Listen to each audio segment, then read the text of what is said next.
Civilizations are not built on land. They are built on soil. When soil collapses, everything above it becomes temporary. Modern society treats soil as dirt, something to be scraped, compacted, or chemically forced into productivity. That mistake is structural. Soil is a living system. It stores water. It stores carbon. It regulates temperature.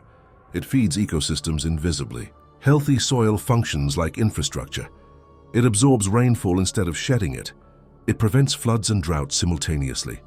It stabilizes food systems without constant inputs. Degraded soil does the opposite.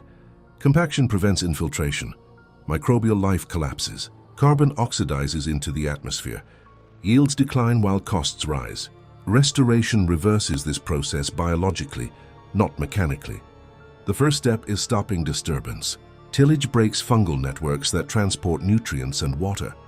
Once broken, soils lose structure and resilience. The second step is organic cover. Bare soil is dead soil. Cover crops protect surfaces, regulate temperature, and feed microbial life year-round. Roots are not just anchors, they are soil engineers. They create channels for air and water.